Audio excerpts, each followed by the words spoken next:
Hello दोस्तों, आपके अपने चैनल लर्निंग एजुकेशन पॉइंट में मैं आपको स्वागत करता हूं। इस वीडियो में मैं पढ़ाई करूंगा समुच्चय, यानी इसको इंग्लिश में बोल सकते हैं सेट्स। प्रश्नवाली 1.2 क्लास 11 का। इसके पहले वाले वीडियो में मैंने आपको क्लास 11 का 1.1 आपको हर एक 1 बाई 1 क्वेश्चन बनाकर उसको सॉल्व कर दिए थे, ठीक है ना। अगर आप उस वीडियो को नहीं देखे हैं तो कृपया आप डिस्क्रिप्शन बॉक्स में जाइए और उस लिंक पर क्लिक कर और उस वीडियो को देख लीजिए। चलिए तो इसको स्टार्ट करते हैं। इसको स्टार्ट करने से पहले मैं कुछ थोड़ी सी बातें बताऊंगा जो इस चैप्टर से रिलेटिव है, ठीक है ना। वो जान लेते हैं, जानने के बाद तब हम इसको चैप्टर को स्टार्ट करेंगे। चलिए वो सब तो चलिए पहले चलते हैं रिक्त समुच्चय। मैंने इसके पहले वाले वीडियो में आपको बहुत सारे कितने प्रकार के होते हैं, सेट किसे कहते हैं, समुच्चय किसे कहते हैं, ये सारे चीज़ बता दिए थे, ठीक है ना। तो आज चलते हैं नेक्स्ट टॉपिक पर कि रिक्त समुच्चय या शून्य समुच्चय। आप दोनों में से कोई एक आए पूछे क्वेश्चन में एग्जाम में कि रिक्त समुच्चय किसे कहते हैं या शून्य समुच्चय किसे कहते हैं, तो आप बोल सकते हैं कि एक समुच्चय जिसमें एक भी अवयव नहीं हो रिक्त समुच्चय कहलाते हैं। यानी समझ लो एक सिंपल सी भाषा में, अगर किसी के घर में सदस्य जो है उस सदस्य में से कोई दूसरा सदस्य उसके घर का नहीं है तो वो उसके घर का सदस्य नहीं कहलाएगा, यानी वो रिक्त समुच्चय कहलाएगा, क्योंकि उसका सदस्य दूसरे के घर के सदस्य में नहीं मैच कर रहा है, इसलिए उसको रिक्त समुच्चय कहते हैं या शून्य का समुच्चय कहते हैं, ठीक है ना। नहीं समझ में आया, ठीक, कोई बात नहीं, मैं इसको एग्जाम्पल दे रहा हूँ ताकि आपको समझ में आ जाए। अगर पूछ दे कि उसका पहचान क्या है, अगर किसी मनुष्य हो, कोई भी व्यक्ति हो, तो उसका पहचान होता है ना, किसके घर का कोई पहचान है, आइडेंटिटी है। तो इसको आइडेंटिटी कैसे कर सकते हैं, यानी जहाँ फाइल लिखा हो तो समझ जाइए कि यह रिक्त समुच्चय या शून्य समुच्चय, या एक कोष्ठक लिखा हो तो समझ जाइएगा कि ये एक रिक्त समुच्चय है। समझ लेना कि देखो अधिकांश अगर सवाल में अगर क्वेश्चन में फाई दिया जाता है, ठीक है ना, तो फाई जब जहाँ फाई दिखाई दे समझना कि वो एक रिक्त समुच्चय है, ठीक है। तो आइए अब उसके उदाहरण से समझते हैं। मान लीजिए कि a बराबर x:1 less than x less than 2। एक समुच्चय है, x एक प्राकृत समुच्चय है जहाँ a रिक्त समुच्चय है। कैसे पता चलेगा कि एक रिक्त समुच्चय है, क्योंकि आपको पता है कि 1, 2 तो एक प्राकृत संख्या है, मगर 1 और 2 के बीच क्या कोई एक प्राकृत संख्या है? इसके बीच में कोई प्राकृत संख्या 1 और 2 के बीच में क्या 3 आता है कि 4 आता है कि 5 आता है? नहीं ना आता है। तो ये एक रिक्त समुच्चय कहलाएगा, क्योंकि इसमें उसका अवयव है ही नहीं। ए अवयव, तो इसलिए बोलेंगे ए आपका क्या कहलाएगा, हाँ, यानी ये आपका नहीं कहलाएगा, यानी ये आपका रिक्त समुच्चय है, ठीक है। अब चलते दूसरा उदाहरण लेकर कि d बराबर x:x² बराबर 4, x विषम है। क्या x विषम है? तो ये जो समीकरण जो दिया है x² बराबर 4, ये क्या विषम आपको दिखाई दे रहा है कि सम दिखाई दे रहा है? ये 4 जो है, क्या ये समीकरण जो दिखाई दे रहा है ये क्या है, विषम संख्या के सम संख्या का है? तो ये सम संख्या का समीकरण है, तो ये आपका रिक्त समुच्चय कहलाएगा। डी क्या कहलाएगा कि ये डी एक रिक्त समुच्चय है, क्योंकि इसमें इसका अवयव है नहीं। विषम संख्या के इसमें अवयव है तो नहीं है, कोई सदस्य है नहीं, इसलिए इसको रिक्त समुच्चय कहलाएगा। ये दूसरे पर चलते हैं। दूसरा टॉपिक पर है कि परिमित समुच्चय किसे कहते हैं।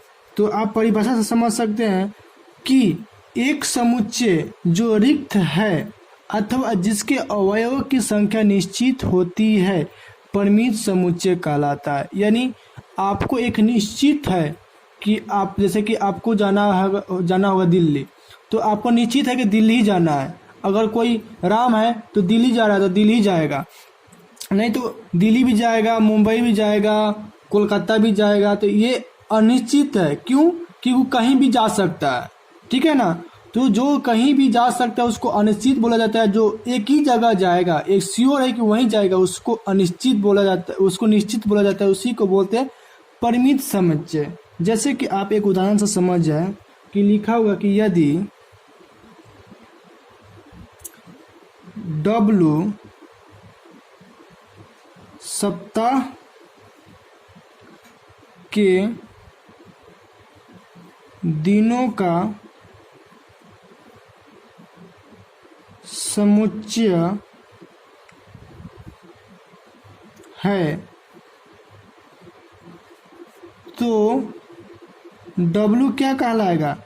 W परिमित कहलाएगा। क्या कहलाएगा? परिमित कहलाएगा। क्यों? क्योंकि हमें पता है कि W एक सप्ताह में आता है, वेडनेसडे। आपको निश्चित है कि वेडनेसडे आएगा ही, एक वीक में वेडनेसडे आएगा, निश्चित है ना। तो इसको बोलते हैं परिमित समुच्चय, ठीक है ना। जो निश्चित होता है उसको परिमित बोला जाता है, जो अनिश्चित होता है उसको अपरिमित संख्या से अपरिमित बोलते हैं। तो चलिए अपरिमित के लिए हम भी कुछ सीख लेते हैं।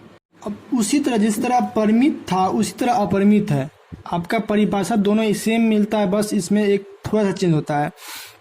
ऐसे लिखा है कि एक समुच्चय जो रिक्त है अथवा जिसके अवयवों की संख्या यानी सदस्यों की संख्या अनिश्चित होती है उसे अपरिमित समुच्चय कहलाते हैं। यानी इसमें तो परिमित था मगर इसमें तो अपरिमित है। तो एक उदाहरण लेते हैं, उदाहरण से आप समझ जाएंगे। उदाहरण में दिया हो कि 1 2 3 ये क्या है? एक प्राकृत संख्या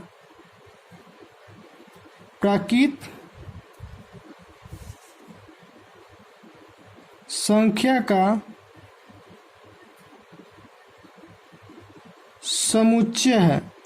तो क्या आप बता सकते हैं ना कि हाँ ये प्राकृत संख्या का समुच्चय है। हमको पता नहीं है कि प्राकृत संख्या कितनी होती है, बहुत सारी प्राकृत संख्या होती है। तो इसमें क्या कर डॉट डॉट डॉट डाल दिया, नहीं ये आपका अनिश्चित है, बहुत सारा है। ये तो नहीं दिया कि 10 प्राकृत संख्या होनी चाहिए।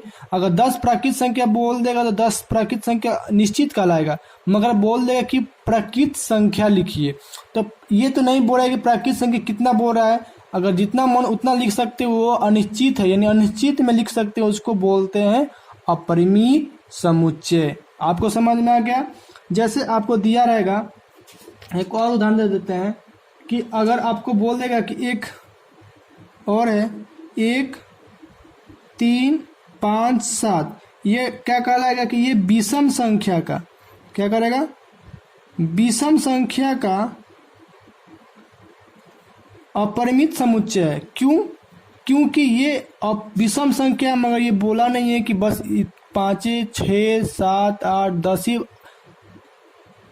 विषम संख्या लिखना है। हमको इसमें दे दिया है कि बहुत सारे, यानी डॉट डॉट दे दिया, यानी बहुत सारे अनंत तक चला जाएगा, तो ये कहलाएगा अपरिमित समुच्चय। इतना आपको बात क्लियर कर हो गया। एक और आपका परिभाषा दिखाते हैं कि समान समुच्चय किसे कहते हैं। इक्वल सेट, एक समान होता है एक असमान होता है। तो दो समुच्चय A और B, दो घर हैं, ठीक है ना। समान कहते हैं यदि A का प्रत्येक अवयव B का भी अवयव है तथा B का प्रत्येक अवयव A का भी अवयव है तो समुच्चय A और B समान कहलाते हैं। यानी A के घर वाले में से B के घर वाले में से मिले और B के घर वाले में से A के घर वाले में से मिले तो ये क्या कहलाएगा? समान सदस्य कहलाएगा। नहीं समझ में आया? उदाहरण दे दे, उदाहरण देंगे तो आपको जरूर समझ में आ जाएगा। ये देखो उदाहरण समझ लेते हैं कि अगर मान लीजिए कि A का अवयव A एक समुच्चय है, जैसे कि 1 2 3 4 ये हो गया, और B भी एक समुच्चय है, ठीक है, 3 1 4 2 ये है। तो अब ये क्या कहलाएगा? समान कहलाएगा, क्योंकि ए का जो सदस्य है, एक ये जो सदस्य है वो बी का भी सदस्य है, जो बी का सदस्य है वो ए का भी सदस्य है। देखो तो एक एक मैच कर रहा है, दो दो मैच कर रहा है, चार चार मैच कर रहा है, तीन तीन मैच कर रहा है, तो यानी दोनों का सदस्य मिल रहा है, तो इसलिए इसको बोल सकते हैं कि ए बराबर बी है, यानी ये आपका समान समुच्चय है। अगर एक उदाहरण ले लेते हैं, ए बराबर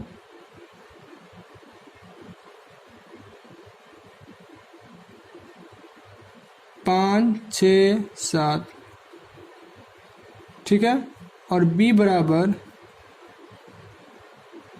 2 3 5, तो ये क्या कहलाएगा, ए बराबर नहीं है बी के, क्योंकि इसका एक भी सदस्य यानी ए तो मिल रहा है मगर बाकी सब सदस्य नहीं मिल रहा है, तो इसको असमान समुच्चय कहलाता है। क्यों कहलाएगा, क्योंकि दोनों में से कोई मिल ही नहीं रहा है, दोनों अवयवों में से कोई मिल नहीं रहा है, इसलिए बोलते हैं इसको असमान समुच्चय, ठीक है ना। एक और आपका परिभाषा दिखाते हैं कि समान समुच्चय किसे कहते हैं। इक्वल सेट, एक समान होता है एक असमान होता है, तो दो समुच्चय ए और बी दो घर हैं, ठीक है ना। समान कहते हैं यदि ए का प्रत्येक अवयव बी का भी अवयव है तथा बी का प्रत्येक अवयव ए का भी अवयव है तो समुच्चय ए और बी समान कहलाते हैं। यानी बी के घर, ए के घर वाले में से बी के घर वाले में से मिले और बी के घर वाले में से ए के घर वाले में से मिले, तो ये क्या कहलाएगा, समान सदस्य कहलाएगा। नहीं समझ में आया, उदाहरण दे दे, उदाहरण देंगे तो आपको जरूर समझ में आ जाएगा। ये देखो उदाहरण समझ लेते हैं कि अगर मान लीजिए कि ए का अवयव, ए एक समुच्चय है, जैसे कि 1 2 3 4 ये हो गया, और बी भी एक समुच्चय है, ठीक है, 3 1 4 2 ये है, तो अब ये क्या कहलाएगा, समान कहलाएगा, क्योंकि ए का जो सदस्य है, एक ये जो सदस्य है वो बी का भी सदस्य है, जो बी का सदस्य है वो ए का भी सदस्य है। देखो तो एक एक मैच कर रहा है, दो दो मैच कर रहा है, चार चार मैच कर रहा है, तीन तीन मैच कर रहा है, तो यानी दोनों का सदस्य मिल रहा है, तो इसलिए इसको बोल सकते हैं कि ए बराबर बी है, यानी ये आपका समान समुच्चय है। अगर एक उदाहरण ले लेते हैं, ए बराबर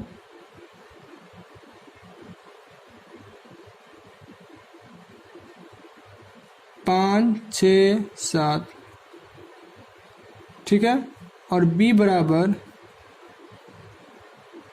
2 3 5, तो ये क्या कहलाएगा, ए बराबर नहीं है बी के, क्योंकि इसका एक भी सदस्य यानी ए तो मिल रहा है मगर बाकी सब सदस्य नहीं मिल रहा है, तो इसको असमान समुच्चय कहलाता है। क्यों कहलाएगा, क्योंकि दोनों में से कोई मिल ही नहीं रहा है, दोनों अवयवों में से कोई मिल नहीं रहा है, इसलिए बोलते हैं इसको असमान समुच्चय, ठीक है ना। हाँ, तो अब आते हैं आप प्रश्नवाली 1.2 पे। जो हम ये बताए हैं वो अच्छे से आप याद कर लीजिएगा परिभाषा जो है, क्योंकि ये इस प्रश्नवाली में पूछेगा। जैसे कि पहला ही क्वेश्चन पूछ लिया कि निम्नलिखित में से कौन से रिक्त समुच्चय के उदाहरण है, यानी इसमें जो दिया है 4 तो क्वेश्चन दिया है, बोले चारों में से कौन कौन ऐसा है जो रिक्त समुच्चय कहलाएगा। तो पहला 1 नंबर में देखते हैं, पहला 1 नंबर 2 से भाज्य, 2 से भाज्य है तो 4 भाज्य लग जाएगा, 6 भाज्य लग जाएगा, 8 भाज्य लग जाएगा, 10 भाज्य लग जाएगा, ठीक है ना। मगर क्या ये बोला कि विषम प्राकृत संख्या, तो क्या ये विषम प्राकृत संख्या है, क्या इसमें कोई विषम संख्या दिखाई दे रहा है, तो ये आपका रिक्त समुच्चय कहलाएगा। क्या कहलाएगा, रिक्त समुच्चय है, ठीक है ना। और 2 नंबर चलते हैं, 2 नंबर क्या बोल रहा है कि सम अभाज्य संख्या का समुच्चय, सम अभाज्य, अब सम अभाज्य जैसे सम, जैसे कि 4 हुआ, 2 हुआ, सॉरी सम अभाज्य, ये सम अभाज्य जैसे कि 1 हुआ, 2 3 5 7, ये क्या हुआ, सम भी है, मगर ये क्या है, अभाज्य संख्या, यानी जो सम अभाज्य उसका ये नहीं पूछ रहा है कि कितना चाहिए, मगर सम अभाज्य संख्या होती है, इसलिए ये क्या है, ये आपका रिक्त समुच्चय नहीं कहलाएगा, क्योंकि इसका सदस्य तो मिल रहा है, ठीक है ना। ये क्या कहलाएगा, रिक्त समुच्चय नहीं कहलाएगा। तीसरा नंबर बोला कि x कोलन x एक प्राकृत संख्या x से छोटा 5, यानी x से छोटा 5 और x छोटा है 5 से, और साथ ही साथ x बड़ा है 7 से, ठीक है ना। तो बोल रहा है कि 5 से भी छोटा होना चाहिए और 7 से भी बड़ा होना चाहिए। तो क्या है, तो हाँ ये है, तो ये कहलाएगा आपका रिक्त समुच्चय, क्योंकि 5 और 7 के बीच में कोई आएगा नहीं आएगा, ठीक है ना।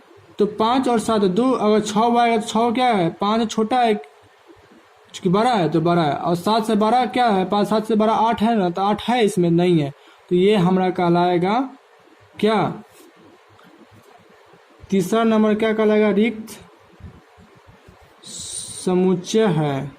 क्या है, रिक्त समुच्चय है। चौथा क्या कहलाएगा, y लेस कोलन y किन्हीं भी दो समांतर रेखाओं को उभयनिष्ठ बिंदु है, तो हाँ है, ये भी आपका रिक्त समुच्चय कहलाएगा, यानी ये भी आपका रिक्त समुच्चय कहलाएगा, ठीक है ना। आप इतना समझ गया। देखो दूसरा क्वेश्चन दिया है, जैसे पहले क्वेश्चन दिया था उसी तरह दूसरा क्वेश्चन दिया है। पहचानना इसमें कि दिया है कि निम्नलिखित समुच्चयों में से कौन परिमित और कौन अपरिमित है, यानी जो निश्चित होता है उसको परिमित बोला जाता है, जो अनिश्चित होता है उसे अपरिमित बोला जाता है। तो नंबर 1 क्वेश्चन बोल रहा है कि वर्ष के महीनों का समुच्चय। तो वर्ष में जनवरी फरवरी यानी निश्चित होता है, यानी उसका मंथ निश्चित होता है, अपरिमित नहीं होता है। क्या दिसंबर के बाद और भी कोई मंथ होता है क्या, नहीं होता है। तो ये निश्चित है, इसलिए इसको बोलते हैं यह परिमित समुच्चय है, ठीक है ना। इसी तरह दूसरा बोल रहा है कि 1 2 3 ये आपका प्राकृत संख्या है, तो प्राकृत संख्या की इसको परिमित या अपरिमित बोलते हैं। इसमें डॉट डॉट डॉट दिया है, यानी ये बहुत सारा हो सकता है, इसलिए इसको बोल सकते हैं अपरिमित। क्यों, क्योंकि ये अनिश्चित है।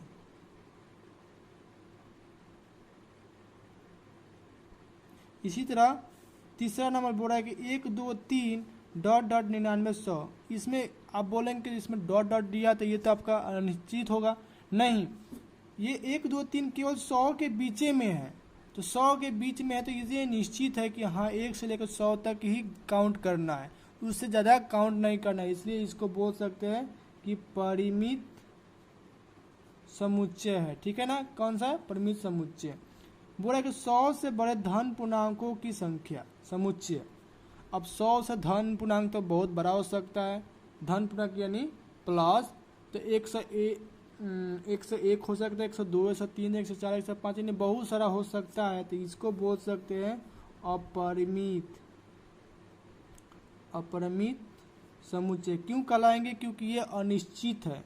अब 99 अगर यही बोलता है कि 100 से पहले सभी धन पूर्णांकों का समुच्चय, तो ये आपका समुच्चय क्या कहलाएगा, परिमित समुच्चय, क्योंकि 1 से लेकर 100 के बीच में जितना काउंट होता है ये आपका 100 के नीचे ही का होता है, ठीक है ना। तो इसको बोलते हैं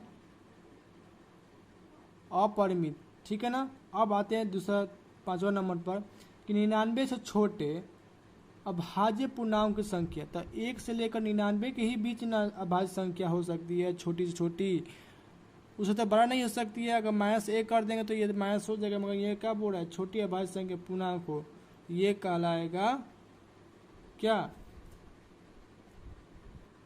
तो आप बोल सकते हैं कि ये कहलाएगा परिमित। क्यों कहलाएगा परिमित, क्योंकि ये निश्चित है, 1 से लेकर 99 के ही बीच आपको सभी अभाज्य संख्या लिखना है, इसलिए निश्चित है, तो इसको बोल सकते हैं परिमित समुच्चय। कौन सा समुच्चय, परिमित समुच्चय, ठीक है। इतना आपको बात क्लियर होगी। अब नेक्स्ट क्वेश्चन आता है कि निम्नलिखित, क्वेश्चन नंबर 3 कि निम्नलिखित समुच्चय में से प्रत्येक के लिए बताइए कौन परिमित और कौन अपरिमित है। आपको पता है ना कि जो सीमित रहता है उसको बोलते हैं परिमित, और जो असीमित रहता है उसको बोलते हैं अपरिमित। ये तो आपको पता, डिफिनेशन बताइए दिए थे। तो देखो ये पहला क्वेश्चन दिया है 3 नंबर का कि एक्स अक्ष के समांतर रेखाओं का समुच्चय क्या ये परिमित है या अपरिमित है। तो अब बताओ ये एक्स, ये समझो कि ये हमारा एक चतुर्थांश है, ठीक है, सॉरी ये एक चतुर्थांश है, ठीक है, जो ये जो ये जो खड़ा रहता है उसको वाई, इसको यानी ये वाई अक्ष है और ये एक्स अक्ष है। तो इस एक्स अक्ष के बोलता है कि समांतर रेखाओं का समुच्चय। तो ये बताओ कि ये सारे जो रेखा है तो समांतर रेखा है तो बहुत बहुत सारा हो सकता है ना, तो ये अनंत हो सकता है, तो इसलिए ये क्या है, अपरिमित है, ये अपरिमित समुच्चय कहलाएगा, ठीक है ना। आप ये समझ गए। दूसरा क्वेश्चन देखो कैसे दिया है, ये भी आप समझ सकते हैं। अब क्वेश्चन 3 का दूसरा क्वेश्चन दिया है, देखो ये आप समझ जाएंगे। अंग्रेजी वर्णमाला के एक अक्षरों का समुच्चय, तो ये बोला कि परिमित या अपरिमित। तो आपको पता है ना कि अंग्रेजी वर्णमाला में आपकी कुल कितनी वर्णमालाएं होती है, कितनी अक्षर होती है। तो ए से लेकर जेड तक, ए से लेकर जेड तक, क्या ये इससे भी ज्यादा होती है, नहीं ना होता है। तो इसलिए ये क्या कहलाएगा, ये हमारा परिमित कहलाएगा। परिमित इसलिए कहेगा क्योंकि ये क्या है, निश्चित है कि हाँ आपको पता है कि ए से लेकर जेड ही तक आता है अल्फाबेट, यानी वर्णमाला ए से लेकर जेड ही तक आता है, उससे ज्यादा नहीं आता, इसलिए इसको बोलते हैं परिमित, यानी निश्चित है, ठीक है ना। क्वेश्चन नंबर 3 का चौथा, ये आपके लिए क्वेश्चन है, जल्द ही बताइए कि ये जो क्वेश्चन दिया है ये परिमित है या अपरिमित है। बोलिए जल्दी जल्दी कमेंट में लिखिए और बोलिए कि ये क्या है, परिमित या अपरिमित है। लिखा है कि पृथ्वी पर रहने वाले जानवरों का समुच्चय, परिमित या अपरिमित, जल्दी बताइए, जल्दी जितनी जल्दी हो। आप समझ चुके हैं ना कि परिमित अपरिमित किसे बोलते हैं। तो पृथ्वी, अब हम बताते हैं, आप नहीं बताए तो अब हमारा देख लो। अगर अपना क्वेश्चन लिख लिए हैं तो सही बात है, नहीं लिखे हैं तो हम अपने को आपको बताते हैं। देखो लिखा है कि पृथ्वी पर रहने वाले जानवरों का समुच्चय। तो आपको पता है ना, सभी को पता है ना कि हाँ जानवर कितने रहते हैं। हाथी हुआ, घोड़ा हुआ, गाय हुआ, बैल हुआ, भैंस हुआ, बकरी हुई, ये सब क्या है, यानी ये सब हमको इसको पता है कि कौन कौन जानवर रहते हैं इस जंगल में या घर में, सब जानवरों को पता है ना।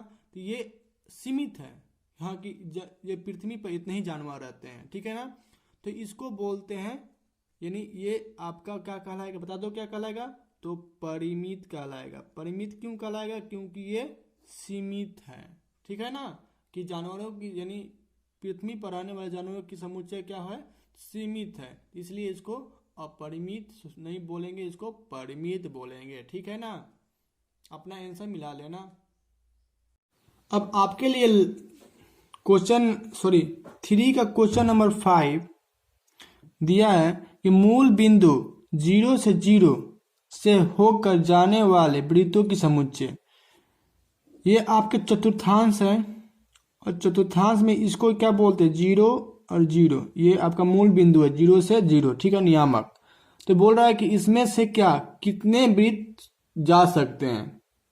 तो आपको पता होना चाहिए कि यह असीमित है, बहुत सारे वृत्त किस समुच्चय हो सकता है। तो ये क्या कहलाएगा, अपरिमित। क्यों, क्योंकि बहुत को गिना नहीं जा सकता है, आप बहुत सारा खींच सकते हैं इसका वृत्त, तो इसलिए ये आपका अपरिमित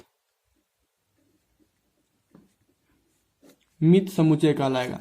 आपको उतना समय से बता रहे हैं तो आपको तो पता ही हो गया होगा कि जो सीमित है तो उसको परिमित बोलते हैं, जो असीमित है वो अपरिमित बोलते हैं, ठीक है ना। ये आपको पहचान में आ गया। अब चलते हैं नेक्स्ट क्वेश्चन 4 नंबर। हाँ, आपका दूसरा क्वेश्चन, अगला क्वेश्चन दिया है कि क्वेश्चन नंबर 4, इसमें क्या करना है। देखिए इसका हेडिंग पढ़ते हैं कि निम्नलिखित में बताइए कि a बराबर b है अथवा नहीं है। आपको हम एक डिफिनेशन, आपको इसके वीडियो को स्टार्ट होने से पहले मैं आपको बताया था, इस वीडियो में स्टार्टिंग में भी बताया था कि आपको समान समुच्चय किसे बोलते हैं, जो a का अवयव b का अवयव में मिलता हो, यानी जो ए का सदस्य है वो बी में भी वो सदस्य मिलनी चाहिए, तो ये क्या कहलाएंगे, समान समुच्चय कहलाता है, यानी ए बराबर बी होगा। तो हम देखते हैं कि ए है तो इसमें भी ए है, इसमें बी है तो इसमें भी बी है, इसमें सी है तो इसमें भी सी है, इसमें डी है तो इसमें भी डी है, यानी ए का सारा अवयव, इन सारा सदस्य बी में सारे मैच कर रहे हैं, यानी मिल रहा है। यानी ये देखो ए है तो ए मिल रहा है, बी है तो बी मिल रहा है, सी है तो सी मिल रहा है, डी है तो डी मिल रहा है, ये मिल रहा है ना। तो यानी ये कहेंगे कि ए बराबर बी है। समझ में आ गया ना, समान समुच्चय किसे बोलते हैं, जो ए का सारा अवयव बी के सारे अवयव से मैच करता हो, मिलता हो, उसको ए बराबर बी यानी समान समुच्चय बोलते हैं। तो इसको क्या बोल सकते हैं, हाँ, क्या लिखेंगे कि ए बराबर बी है, हाँ बोल सकते हैं ना।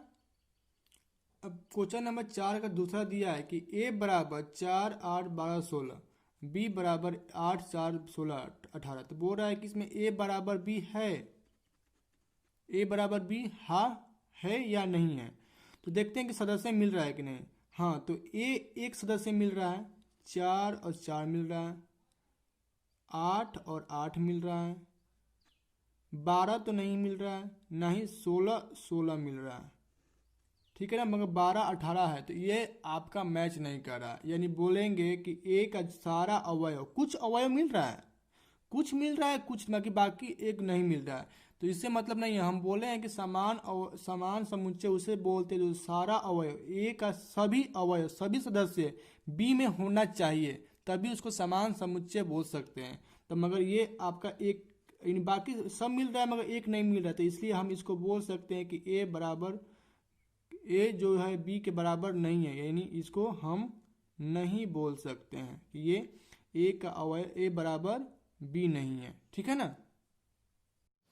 क्वेश्चन नंबर 4 का तीसरा दिया है कि ए बराबर 2 4 6 8 10, बी बराबर x:1 सम धन पूर्णांक है और x से 12 या बराबर 10 हो, ठीक है ना, 1 से 12 या बराबर 10 हो, यानी x आपका 10 के बराबर होनी चाहिए, 10 से बेसी होना नहीं चाहिए।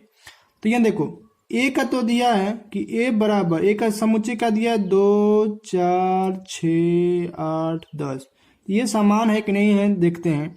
बी बराबर बोल रहा है कि एक सम धन पूर्णांक हो, धन पूर्णांक जानते हो ना, जो प्लस में हो, तो ये सब सारे प्लस में है। सम संख्या उसे बोलते हैं जो 2 से 2 के पारा में, यानी 2 से कट जाए, 2 से पूरा पूरा विभाजित हो जाए, तो 2 कट 2 2 4 6 8 10, 10 ही तक लिखेंगे, 12 तक इसलिए नहीं लिखेंगे क्योंकि यह बोल रहा है कि x 12 या बराबर 10, यानी x बराबर 10 के बराबर होनी चाहिए, 10 से बेसी नहीं होनी चाहिए, ठीक है ना। तो ये देखो 2 का 2 2 मिल रहा है, 4 4 मिल रहा है, 6 6 मिल रहा है, 8 8 मिल रहा है और 10 10 मिल रहा है, ठीक है ना।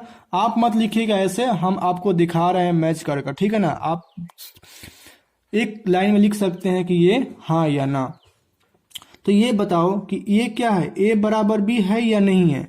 तो सारे अवयव मिल रहा है ना बी में, तो ये सब क्या कहलाएगा कि हाँ, क्या कहेंगे, हाँ, क्यों, क्योंकि सारे सदस्य मिल रहे हैं बी में, ठीक है। क्वेश्चन नंबर 4 का चौथा दिया है कि ए बराबर x:1 संख्या 10 का एक गुणज है और b बराबर इतना दे दिया है। तो बोल रहा है कि 10, ये जो है 10 का एक ही गुणज है, ठीक है, और b बराबर क्या दे दिया है कि 10 15 20 25 30 डैश डैश। तो ये देखो आप तो आपको पता होगा कि ये तो 5 का गुणज है ना, मगर ये तो 10 का गुणज है, 10 का एक ही गुणज दिया है। तो ये देखो ये एक मिल रहा है, बाकी सब तो मिल ही नहीं रहा है, और ये 5 का गुणज है, ये सारे 5 का गुणज है, ये 10 का गुणज है। आप यहाँ 10 20 30 40 कुछ भी लिख सकते हो, तो नहीं लिखा, यानी नहीं हो पाएगा, मैच तो होगा ही नहीं, क्योंकि इसका सदस्य कोई मिलेगा ही नहीं। इसलिए हम क्या बोलेंगे यानी ये 10 का गुणज 10, 20, 30 आप ऐसे लिख सकते हैं ना। तो यानी ये 10 और 20, 30 ये बहुत सारा लिखा, तो इसमें क्या हो जाएगा, बहुत सारा हो सकता है, मगर ये मैच नहीं करेगा। क्यों? क्योंकि ये 5 का गुणज है, ये 10 का गुणज है, तो इसलिए ये आपका एक भी सदस्य नहीं मिलेगा। इसलिए एक दो सदस्य मिलेगा, मगर बाकी सब सदस्य नहीं मिलेगा। तो समान होने के लिए क्या होना चाहिए, सारे सदस्य मिलना चाहिए, ठीक है ना। तो इसको हम नहीं बोल सकेंगे, क्या बोलेंगे, ये क्वेश्चन नहीं है, यानी ये आपका समान नहीं है। क्वेश्चन नंबर 5 दिया है कि क्या निम्नलिखित समुच्चय युग्म समान है, कारण सहित बताइए। अब इसको जांचना है कि इसके पहले तो आपको समान बराबर है यानी समान समुच्चय बताना था। अब इसमें क्या करना है कि ये दोनों बराबर यानी समान समुच्चय है या नहीं है। तो जांचने के लिए देखो क्या करते हैं, पहला तो दे दिया ए बराबर 2, 3, मगर ये बी बराबर दे दिया, एक समीकरण दे दिया। बोल रहा है कि समीकरण जो है क्या ये एक अवयव के बराबर में है। तो चलिए पहले समीकरण को सॉल्व करते हैं। समीकरण क्या दिया है, x square plus 5x, x square plus 5x 6 बराबर 0, ठीक है। इसको देखो क्या करना है, एक समीकरण को तोड़ना है। तो एक्स स्क्वायर प्लस 6x में 1 हो गया,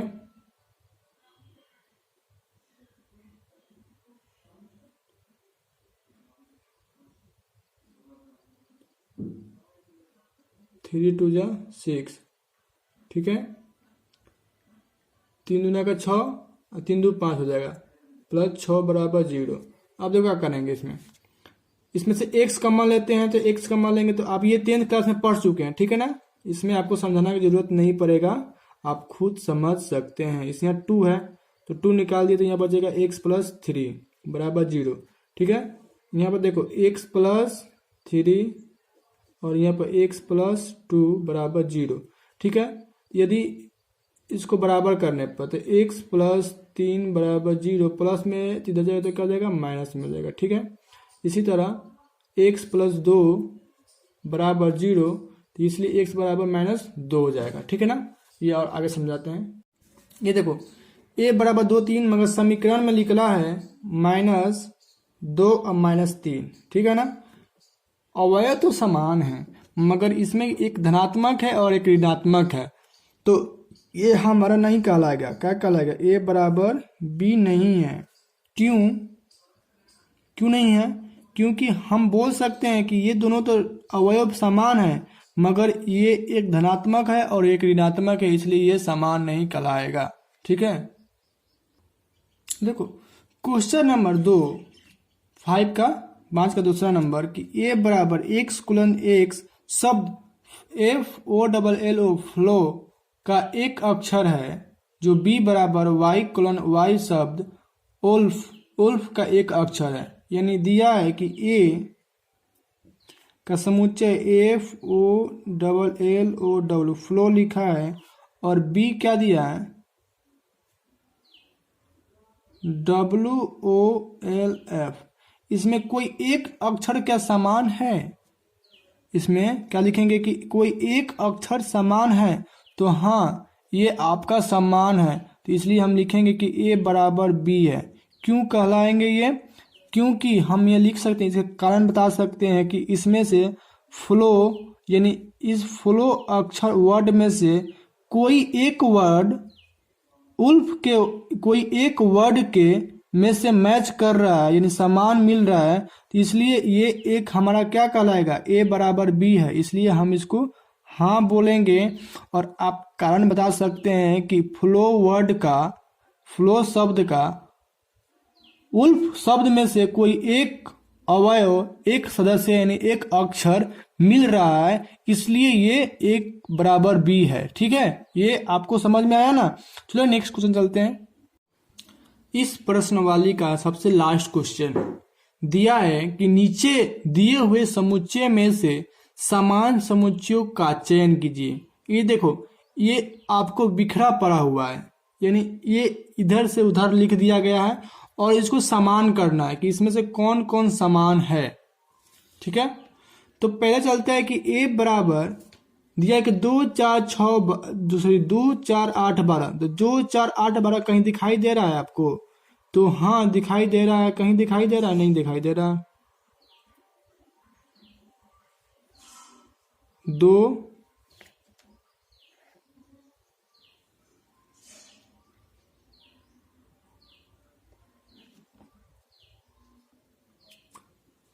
तो इसमें 2 4 8 12 कहीं दिखाई नहीं दे रहा है, क्योंकि इसमें देखो 4 दिखाई दे रहा है, 8 दिखाई दे रहा है, 12 दिखाई दे रहा है और बाकी नहीं दिखाई दे रहा है। ये समान नहीं है।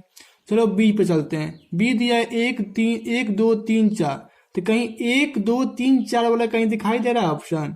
1 2 3 4 देखो तो यहाँ पर 1 2 3 4, 1 2 3 4, यानी इसका अवयव मिल रहा है ना। तो लिख सकते हैं यहाँ पर कि B बराबर D है। B बराबर D है, इसलिए क्यों है? क्योंकि ये B का अवयव, ये D का अवयव, यानी लिख सकते हैं कि B बराबर 1 2 3 4 और D बराबर 3 1 4 2, यानी ये दोनों का अवयव मिल रहा है, तो इसलिए B बराबर D है। ठीक है, ये समझ में आया? क्योंकि B का पूरा अवयव D का पूरा अवयव दोनों मैच कर रहा है, दोनों मिल रहा है, तो इसलिए ये B बराबर D है। चलो C पे चलते हैं। C तो कहीं मिल नहीं रहा है, 4 8 12 14 तो कहीं दिखाई नहीं दे रहा है। E पे चलते हैं। E दिया है कि -1 और 1, -1 और 1, -1 और 1 कहीं दिखाई दे रहा है? नहीं दे रहा है। -1 और 1 दिखाई नहीं दे रहा है बस। और अब चलते हैं F। F दिया है 0 और A, 0 और A, देखते हैं 0 और A, तो 0 A और दिखाई नहीं दे रहा है। ठीक है ना, आपको शायद एक G छूट गया है। G बराबर दे दिया है आपका 1 -1। ठीक है ना, तो ये देखो 0 1 है यहाँ, मगर 0 A है, तो ये दोनों मैच नहीं कर रहा है। मगर ये देखो ये E और G मैच कर रहा है। E और G मैच कर रहा है कैसे? क्योंकि E का पूरा अवयव G का पूरा अवयव मिल रहा है, सभी अवयव मिल रहा है, तो इसलिए हम लिख सकते हैं कि E बराबर D। E बराबर D क्यों है? क्योंकि ये दोनों समान है, ये दोनों समान अवयवों के एक समुच्चय है, इसलिए E बराबर D लिख दिए। और B का पूरा अवयव, D में पूरा अवयव समान मिल रहा है, सबका समान समुच्चय है, इसलिए ये B बराबर D लिख दिए। आपको इतना समझ में आ गया? तो ये आपका चैप्टर खत्म हो गया, समाप्त कर दिए। और नेक्स्ट चैप्टर आपका समुच्चय ही कहलाएगा, तो उसमें पहले हम उसको पहले जो परिभाषा होती है, जो परिभाषा लिखवा देंगे, मेन पॉइंट्स लिखवा देंगे, ताकि आप जब हम चैप्टर स्टार्ट कर दें 1.3 तो आपको बनाने में कोई भी क्वेश्चन तकलीफ ना हो और ना परेशानी झेलनी पड़े। ठीक है ना, तो आप क्वेश्चन देखेंगे और आप परिभाषा याद रहेगा, तो आप देखकर क्वेश्चन बना सकते हैं खुद से। ठीक है ना, देखो ज्यादातर आप जितना प्रैक्टिस करिएगा उतना जल्दी ठीक रहेगा। ठीक है, तो आप घर में बैठिए, बुक को अपना ओपन करिए और उसको बनाना स्टार्ट करिए। ठीक है ना, जब तक आप नहीं बनाइएगा तब तक आपको नहीं बन पाएगा। ठीक है ना, तो आप प्रैक्टिस करिए, देखिए जितना प्रैक्टिस करिएगा उतना ही सही आएगा। अगर प्रैक्टिस नहीं करिएगा तो कभी नहीं होगा। ठीक है, क्योंकि जो भी जितना बार प्रैक्टिस किया है उतना बार सफल हुआ है, और जो प्रैक्टिस नहीं किया वो सफल कहाँ हो पाएगा। ठीक है ना, केवल वीडियो देखने से थोड़ी होगा। अगर आप केवल वीडियो देखेंगे तो समझ नहीं पाएंगे। ठीक है ना, तो वीडियो देखिए, साथ में बनाइए सब क्वेश्चन, जितना बनाना है बनाइए क्वेश्चन। और देखिए 2-4 बुक है आपके पास, मोबाइल पे सर्च मारिए, आपके पास तो बहुत स्मार्टफोन है, तो उस टाइप का क्वेश्चन बहुत सारा लीजिए, क्योंकि उस टाइप का क्वेश्चन, अगर एक टाइप का क्वेश्चन बहुत सारा बनाएंगे ना तो आपको बनाने आ जाएगा। ठीक है ना, चलिए नेक्स्ट वीडियो के लिए आप वेट करिए।